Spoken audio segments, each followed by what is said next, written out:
¿Qué tal? ¿Cómo están? Esto es Tu Salud en Cayetano. Soy el doctor Leslie Soto y los acompañaré durante el siguiente programa. Hay muchas personas que no quieren someterse a una cirugía, le tienen miedo a la anestesia, quizás no le agarre la anestesia, quizás se despierten en la mitad de una operación, pero todas esas cosas son mitos realmente. Y por eso hemos invitado al doctor Alejandro Norabuena. Él es médico anestesiólogo y exalumno de la Universidad Peruana Cayetano Heredia. Alejandro, ¿cómo estás? ¿Qué tal, doctor? Un placer venir acá a acompañarte. Alejandro, te hemos invitado porque queremos descubrir todos los mitos que hay en relación a la anestesia. La gente tiene pánico a la anestesia para operarse, para cualquier procedimiento. Así que contigo vamos a descubrir si son o no realidad o mito muchas de las cosas que nos dicen. Nos han llegado varias preguntas y mucha gente dice, por ejemplo, una clásica. Cuando te ponen la mascarilla, ¿ahí están colocándote la anestesia? La anestesia en sí, el objetivo es brindar al cirujano las condiciones necesarias para que se pueda llevar a cabo la cirugía.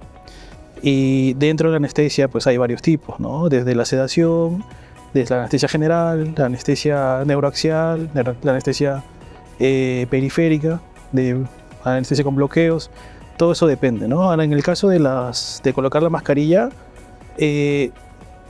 también habría que mencionar, pues, no hay anestesia inhalatoria, ¿no? Se puede utilizar anestésicos inhalatorios para inducir la anestesia al paciente, pero eso dependiendo también del paciente, ¿no? Sobre todo se utiliza en pacientes pediátricos, pacientes menores de 5 años, menores de 10 años, para que se puedan, digamos que, en cierto modo dormir y poder comenzar la anestesia en sí.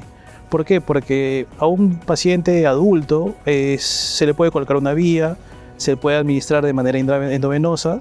Más práctico. Más práctico, ¿no? Pero en cambio a un niño de 3 años, colocarle una agujita, te va a hacer todo un escándalo, ¿no? Por eso es que... Más traumático también para el niño. Claro, más traumático. Por eso es que dependiendo del paciente se decide cómo empezar. En el caso de la mascarita, pues si es un adulto, más que todo es un oxígeno, ¿no? Porque uno tiene que, hablando de anestesia general, ¿no? Porque uno tiene que, digamos que, preoxigenar al paciente para que aumente la capacidad visual funcional que tiene y así tolere más el periodo de apnea que puede llegar a pasar al intentar la intubación, ¿no? El anestesiólogo está presente toda la operación. Claro, el anestesiólogo está presente desde el comienzo hasta el final. Es más, está más presente que el mismo cirujano en sí. Porque el anestesiólogo empieza y una vez que ya lo tiene en plano al paciente, que ya está anestesiado, entra el cirujano, termina el cirujano y después viene la etapa de extubación, que también puede tomar su tiempo dependiendo de la cirugía, dependiendo del paciente. Mucha gente piensa que le van a colocar anestesia y nadie lo va a chequear. Eso es uno de los grandes temores, ¿no? Porque cuando entran a sala de operaciones te preguntan, doctor, ¿y usted va a estar acá? ¿Usted va a estar a mi costado? Bueno, obviamente como están dormidos, no se dan cuenta que uno está siempre a la cabeza del paciente, ¿no? La anestesia que le colocan a los pacientes va a depender del tipo de cirugía, obviamente. Claro. Y cuando colocas, obviamente, uno u otro tratamiento, va a estar dependiendo de la cirugía que va a haber y no dependiendo de otro tipo de cosas. Dependiendo del tipo de cirugía y dependiendo de las comorbilidades o características con las que viene el paciente. No es lo mismo dar anestesia a un hipertenso que a un paciente que ya tiene enfermedad renal crónica terminal, ¿no? O sea, y también del tipo de cirugía que va a recibir, o sea, cuál es el target de la cirugía. Viendo todas esas características, siempre se busca la que presente menor tipo tasa de complicaciones, porque de por sí cualquier tipo de procedimiento anestésico trae consigo o puede traer consigo algún tipo de complicación. Pero siempre uno tiene que disminuir la frecuencia o disminuir o minimizar los posibles riesgos que pueden llegar a ocurrir. Mucha gente cree que la anestesia general es mala y la regional es mejor. ¿Es cierto eso o realmente es porque se requiere dormir al paciente totalmente para un tipo de cirugía y otro no, pues porque es más localizado? Todo es, ¿cómo lo podría explicar de manera general? La anestesia en sí, o sea, cuando el paciente es anestesia regional, el paciente está lúcido, está despierto, no está viendo la cirugía en sí, pero está viendo que ahí está el anestesiólogo, escucha el cirujano, o sea, está conectado con el entorno. Ya. Algunos pacientes quieren eso porque tienen miedo de que pase algo, que se duerman y ya no despierten.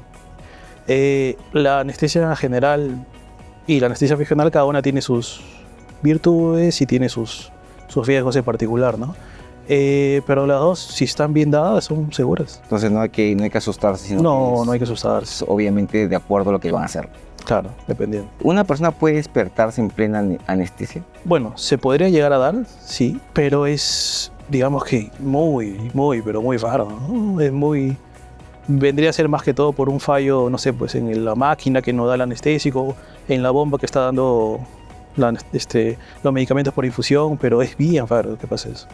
Sobre todo porque antes de que ocurra ese evento de que el paciente se despierte en sala de operaciones, uno ya puede ver los parámetros en la pantalla donde salen los valores de las funciones vitales, la frecuencia respiratoria se tiene que alterar, o la frecuencia cardíaca tiene que dispararse, la presión sube.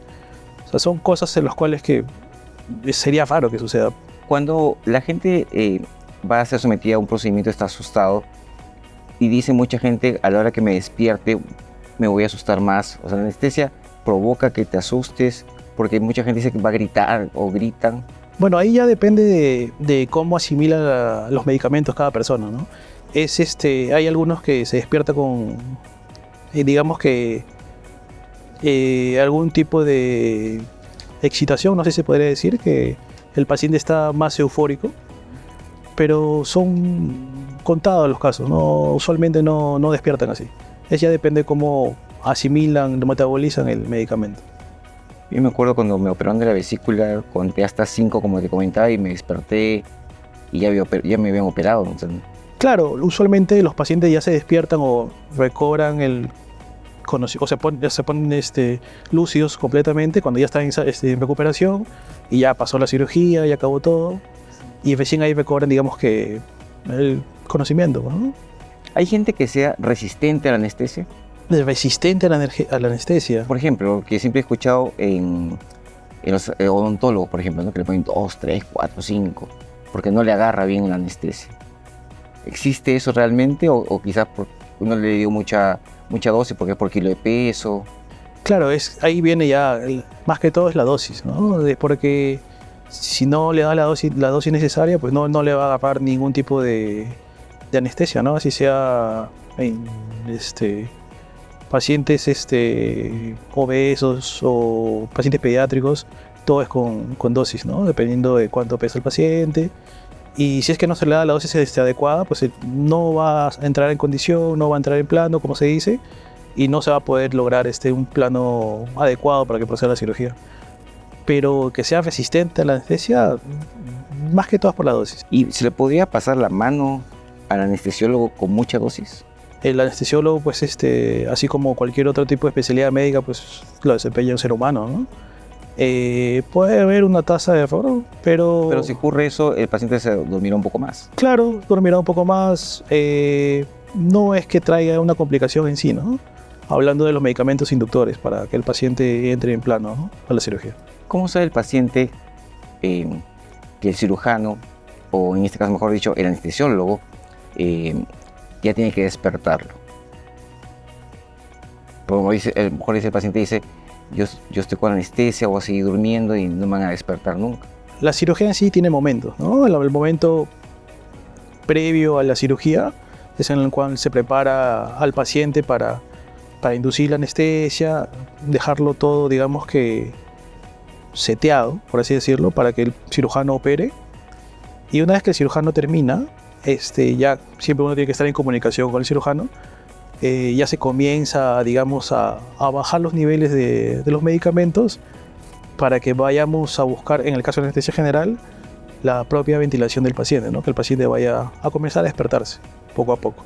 Por eso que uno siempre tiene que comunicarse con el cirujano para encontrar ese timing y no sea tan largo la etapa en la cual acabó el cirujano y se despierta el paciente. O sea, todo es cuestión de comunicación y así se logra el mejor objetivo.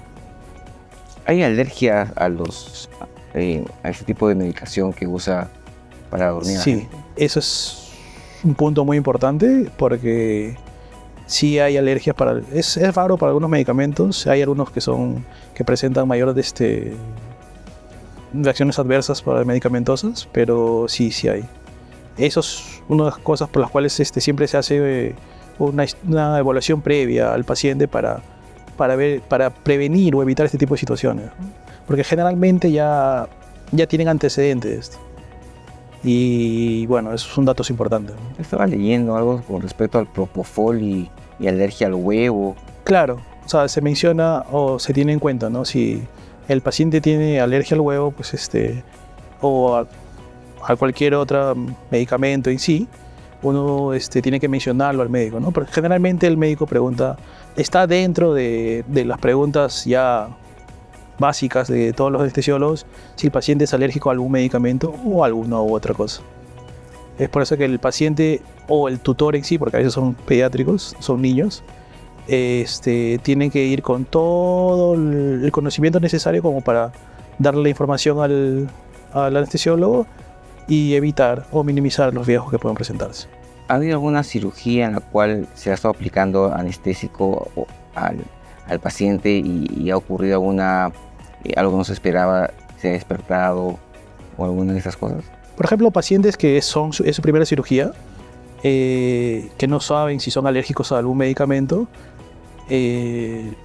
presentan algún tipo de reacción alérgica, que podría ser, por ejemplo, el relajante muscular, como es el vecuronio, y se comienzan a, digamos que, a enfoquecer, más que todo por la parte torácica, y bueno, todo eso se puede, igual se puede tratar, ¿no? En el Intrasop, y eso no altera ni la cirugía, ni pone en riesgo al paciente, ¿no? Pero siempre se tiene que detallar y se le tiene que comunicar al paciente para que posteriormente, para la siguiente cirugía, ya lo tengan en cuenta, ¿no? Interesante. Y cuando estás preparando a un paciente, ¿te ha tocado alguna pregunta así rara que te han hecho? Bueno, una vez me preguntaron si el paciente dijo, yo durante la cirugía, que si ella tenía una cirugía previa, escuché todo lo que dijeron. Bueno, para empezar, todo depende del tipo de cirugía previa que tuvo, ¿no? Si es una anestesia general, obviamente el estado de conciencia está tan deprimido para que entre en condiciones de cirugía, que vendría a ser prácticamente imposible que pueda llegar a escuchar todo lo que se dice, ¿no? O sea, tendría que estar semidespierto para que pueda escuchar. Bueno, se le comenté al paciente que lo más probable es que no haya sido así, que lo haya, digamos, que comenzó a pensar ya en el postoperatorio, cuando ya está en recuperación. Y ahí ya, como está en un estado pasando de estado de sueño a estado de vigilia, ya digamos que puede escuchar lo que dicen o hablan las enfermeras o médicos en recuperación, ¿no? El paciente piensa que a veces no va a despertar. Ya. Y en el no despertar podría no querer operarse, ¿no? Por sus creencias. ¿Hay alguna alternativa de medicación que no sea, por ejemplo, endovenosa, inhalatoria, en estos pacientes que vamos a cambiar? Pongamos el ejemplo de una apendicitis. Ya. Algunos pacientes no quieren recibir anestesia general porque tienen un temor a dormirse, tienen un temor a no despertarse, y bueno, ahí se le plantea, ¿no? Bueno, la otra opción, si es que no quieres recibir anestesia general, es la anestesia regional, ¿no? Que en el cual, a grosso modo explicándolo, vendría a ser que se adormece la mitad del cuerpo para abajo y el paciente está consciente, está despierto, pero no siente nada durante la cirugía. Ya. Se le explica y se le propone. Si el paciente acepta, bueno, se procede.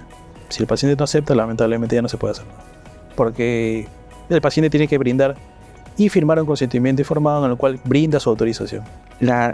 ¿Los anestésicos causan náuseas, vómitos después que ya desperté? Durante la cirugía, o durante todo el acto quirúrgico, mejor dicho, se le colocan varios medicamentos al paciente. No solo los inductores, como para que entre en ese tipo de estado, sino también se le colocan analgésicos. Y el mismo estrés de la cirugía en sí son varios factores que influyen en la presencia de náuseas. Pero ese síntoma se trata también, ¿no? O sea, se trata con otros medicamentos para que en el postoperatorio el paciente no presente náuseas. Todo eso es manejable. Cuando el paciente está anestesiado, ¿sueña? ¿O se me han dicho? ¿Te han contado que durante la anestesia estuvo haciendo algún tipo de actividad, estuvo soñando o le indujo algo? Sí, he escuchado que han mencionado algunos, pero la verdad es que confunden los tiempos. Como te mencioné hace un momento, más que todo eso ocurre cuando ya acabó la etapa quirúrgica y están en recuperación, y también el tipo de medicamento que han utilizado. Hay algunos que, digamos, los hacen divagar mucho los pacientes, pero ya están en la etapa de recuperación en el cual están en un estado de... están semidespiertos.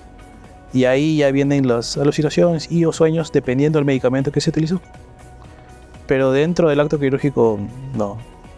Y esos sueños que están ahí, que aparecen, se van a demorar horas en irse hasta que se vaya el medicamento del cuerpo.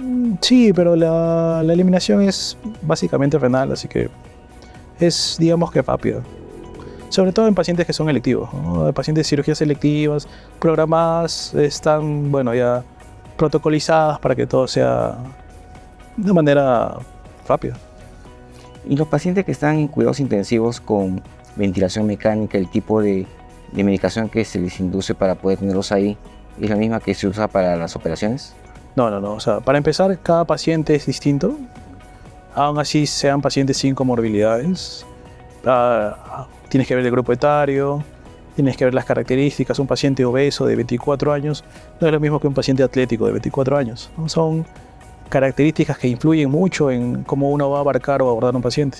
Ahora, en el contexto de un paciente de cuidados intensivos, con mayor razón aún, ¿no? Porque los medicamentos que usualmente se usan, pues, digamos, pueden llegar a ser contraproducentes.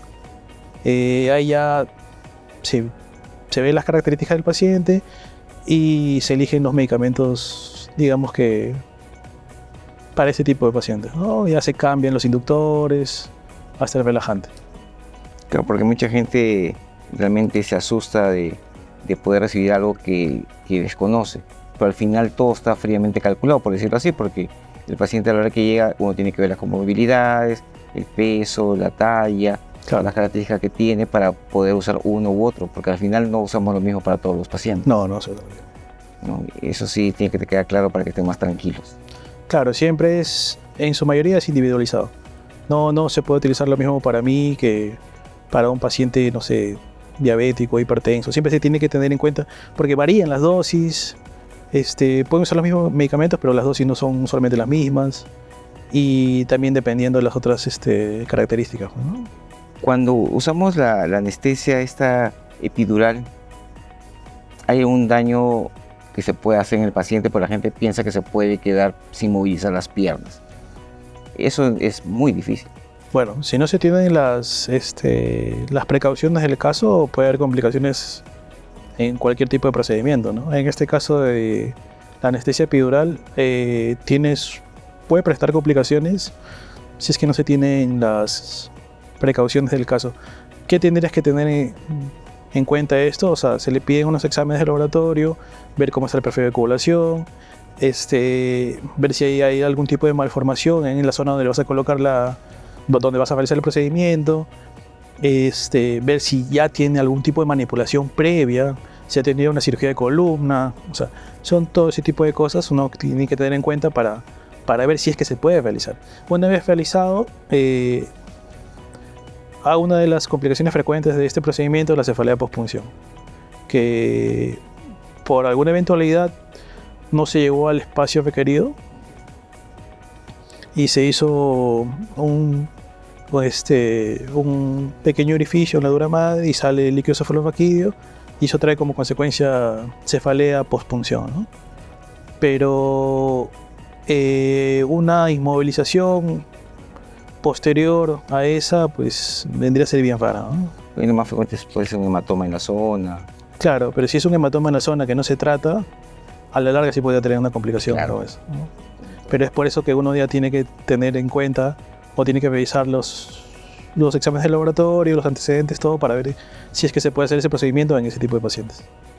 ¿Y te ha llegado algún paciente que te diga, doctor, yo quiero que utilice tal medicamento conmigo en la operación?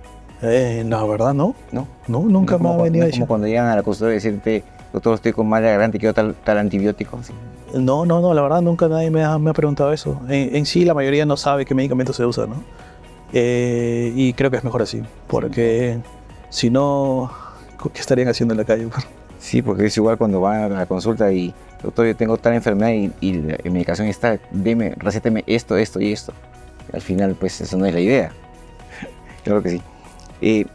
¿Alguna anécdota que tengas, mi estimado? Bueno, un dato importante que siempre tengo presente conmigo desde que hice la especialidad es el tema del NPO en el paciente, ¿no? Digamos, que esté en ayunas, 8 horas de ayuno en adultos, porque algo tan simple como el ayuno en verdad puede llegar a presentar complicaciones si es que no se cumple, ¿no? O sea, por ejemplo, como siempre le explico a los pacientes, ¿no? Cuando me vienen al consultorio, si tú has comido recientemente, eso hace que se secreten los ácidos gástricos a nivel del estómago para digerir, para todo el proceso, ¿no? Pero si tú vas a recibir anestesia, todo ese contenido que es ácido de por sí puede salir del estómago y se puede ir a las vías respiratorias. Y bueno, el tejido pulmonar no está hecho para aguantar pHs ácidos. Claro. Y eso vendría a ser fatal. Por eso es que algo tan simple como comer, o no comer, o dejar de comer en este caso, es algo muy importante, ¿no? Porque te puede traer complicaciones mortales si es que el paciente le miente al médico. O comió algo y no te pasó la voz. Claro, comió algo y no te pasó la voz. Porque algunas vienen diciendo, no, doctor, he comido para aguantar la anestesia, para aguantar la cirugía, para tener fuerzas. Y la verdad, no saben que están haciendo todo lo contrario, ¿no? Están poniendo en riesgo su vida. Y bueno, eso es algo que trato de explicarles a todos los que veo, por más que no le doy pase para su cirugía porque les falta completar algo, pero siempre trato de explicarles eso porque eso es muy importante. También estaba leyendo en relación al cigarro, que dejar de fumar también ayuda bastante para el manejo durante la anestesia. Claro, hay otros temas que también son importantes aparte del ayuno, que vendría a ser, hay fumadores pesados que fuman varios cigarrillos por día, que se les recomienda que por los siguientes 4 semanas previas a la cirugía disminuyan o eliminen el tabaco de su día a día, ¿no? Porque la presencia del tabaco lo que origina es mayor irritación de las vías respiratorias y eso contribuye a que aparezca otra de las complicaciones que puede ser un laringoespasmo, ¿no? Que se puede combatir dentro de esas operaciones, pero no es la idea combatirlo, claro, ¿no? Sobre todo en cirugías selectivas. Alejandro, ¿algo que quieras agregar? Otra cosa que también es muy importante es que si un paciente está con un cuadro respiratorio activo, agudo, evite operarse, a menos que sea de emergencia, ¿no? Emergencia. Porque eso también irrita las vías respiratorias y hace que los pacientes sean más propensos a presentar laringoespasmo o algún otro tipo de complicación por parte respiratoria, sobre todo en pacientes pediátricos. No, y la idea también es que cualquier paciente que tenga cualquier tipo de enfermedad esté estabilizado en su enfermedad. Claro, debe entrar ok en todos los sentidos, ¿no? Salvo que sea una emergencia, sí, claro, entramos como sea. Claro, si es una emergencia ya bueno, ya no se puede hacer nada, ¿no? Alejandro, te agradezco tu presencia y espero contar contigo en otra ocasión. Encantado, doctor. Esto ha sido el programa de hoy. La anestesia es segura. El anestesiólogo está presente durante toda la operación. Cada anestesia es individualizada, cada caso es muy particular. No pasa nada. Después de la anestesia, la cirugía ya simplemente pasó y a seguir la vida como todos los días. Nos vemos la próxima semana. Muchísimas gracias.